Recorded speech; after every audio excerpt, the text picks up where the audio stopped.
In this video, I answer the question, can I lose weight during recovery? If you haven't already, hit the subscribe button and check out my resources below. If you want to speak with me, there is also a link in the description box. A lot of disordered eaters and a lot of people who are recovering from an ED are concerned about their weight and how they look. That's okay. It is natural to care how you look. It is okay to care about your weight. But there is a good way to lose weight during recovery and there's a bad way. So can you lose weight during recovery? The short answer is yes, if you do it the right way. The first thing you need to do is have a realistic target and a realistic time frame. What is your target and how do you know that's your target? Will you be happier and healthier at that target? If your target is to weigh as much as you did when you're 18 or 19 and now you're 34, 35, it's probably not realistic. Our bodies change, hormones change, everything changes. So you need to have a realistic target to hit. Have a minimum and then also a maximum. That's why it's important to have a range, not necessarily a certain weight. Also have a realistic time frame. How fast do you plan to achieve that? For most people, depending on how much you have to lose, 6 to 18 months. 6 months if you only have a little bit to lose, 18 months, even 24 months if you have a lot to lose. Don't rush the process. It is not worth it. A lot of people develop an ED or they develop disordered eating habits because they tried to lose weight at some point in the past. They dieted, they did some crazy diet, and it didn't work, or at least it worked for a while, but then it backfired. That's what happened to me, and that's what happened to most of the people that I've talked to. So my next tip for you is don't do anything crazy. I had a manager back in the day, and he always said, nothing janky. That was the word he used, nothing janky. I'm saying the same thing to you. Don't do anything crazy. Don't do a fad diet, don't do a challenge. Don't do anything that excludes entire food groups. If you want to go vegan, save that for later. If you want to do keto, save that for later. Don't do anything extreme. Avoid those extremes. However, I will say you don't want to be too strict. You don't want to be too liberal either. You want to be just right. Too strict is being orthorexic. You have really regimented rules. You can only eat this. You can only eat this at this time. Everything is set. Everything is planned. That's too strict. But you also don't want to be too liberal. You don't want to go food freedom in one day. You don't want to have everything on your first day of recovery. So you need to strike a balance. You need to go through the phases. That's what I teach in my program. You go through certain phases and you reincorporate your favorite foods or your preferred foods or your binge foods over time. You might find that you don't want those foods in the end. Avoid the temptation to accelerate your weight loss. You are going to hit a plateau and a challenge at some point. It happens to everybody. Unless you do a full water fast and you're not bringing in anything, you're going to hit that plateau. I can't explain it. I don't know why, but your weight loss isn't linear. You could be doing everything right and the scale won't budge. It won't move. I'll make a video later about beating a plateau, but just expect it. And if you normalize it and you expect it, you can plan ahead. And when it happens, you're not devastated. Understand that your recovery is fragile in the beginning. When you first start the recovery process, you are on guard. You have to be a little more vigilant. You have to think about things. You have to walk on eggshells. It doesn't take much to derail your progress at that point. Circumstances, environment, certain emotions, those can all lead to another episode. Episodes are common in the early phases, and that's okay. Just get back on track as fast as you can. But this is the reason why I don't recommend you adopt a really liberal diet in the beginning, because things can get out of control really fast.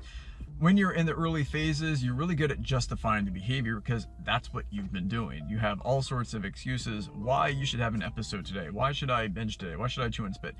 It's really easy to do that, so be cautious. This channel would not be possible without Essetino artists. Start your YouTube channel and start producing content. Check out the Creative Business Academy. There is a link below. Should you weigh yourself during recovery? Some people don't. Some people throw out the scale, they get rid of it, and they go weight neutral. That's fine. That's acceptable. I understand why they're doing that. But some people who have specific weight loss goals, and let's face it, most people who have an ED have probably gained a little bit of weight. So it is okay and natural to want to lose that weight. And the best way to track that is with the scale. I recommend once or twice a week, same time, same conditions. Try to go 12 hours without any food or drink. No, you won't die. Your kidneys won't shut down if you go 12 hours without fluid. So same time, same day, same scale, same location. Try to keep everything constant. That way you have good, reliable data. And then maybe one other time during the week, but never on consecutive days. Don't be too obsessed about your weight. Your recovery is your number one thing at this point. You need to establish good habits. You need to focus on minimizing your episodes. And then you need to make your goal no episodes in the future. The habits, the behavior, that's what matters. And the good thing is, once you focus on behavior and habits, the weight takes care of itself over time. Weight loss by any means is not a good philosophy. You can justify any behavior as long as it helps you lose weight. In fact, that's probably what got you into this mess in the first place. Either that or a crash diet. Don't be emotionally attached to the weight loss either. If you step on the scale, you don't get a number or result that you were looking for, fine, just keep going. Trust the process. Don't go back to your old ways. Don't go on some crazy diet because you're not losing weight as fast as you want. Stay the course. I can't emphasize that enough. You will break that plateau.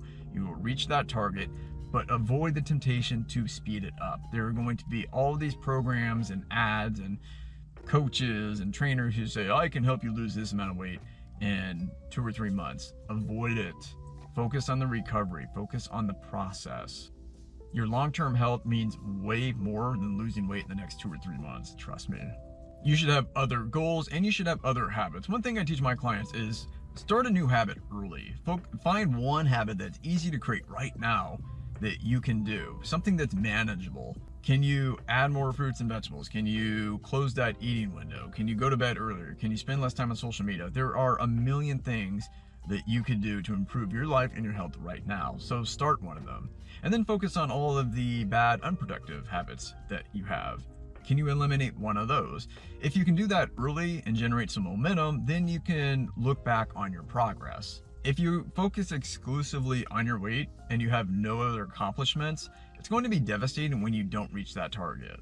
Weight loss should only be one goal of many in your life at any one time. Unless you're competing or you're an athlete, it shouldn't even be the most important goal.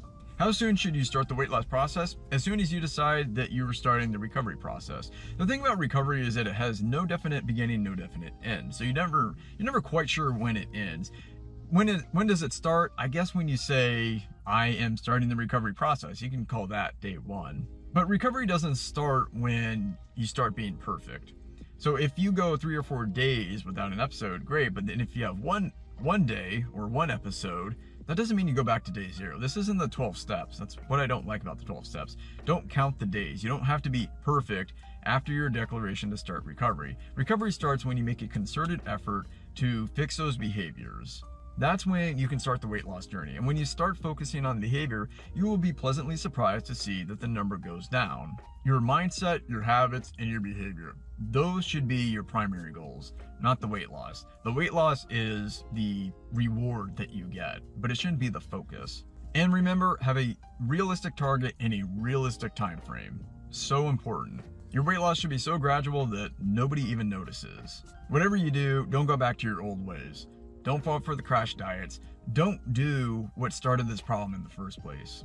Seems logical, seems simple, but why do so many people not do that? Hope you found this video educational and entertaining. Don't forget to subscribe and check out my resources below. If you liked this video, I'm sure you'll like one of the other videos that you see on the screen. Click one of them and I'll see you there.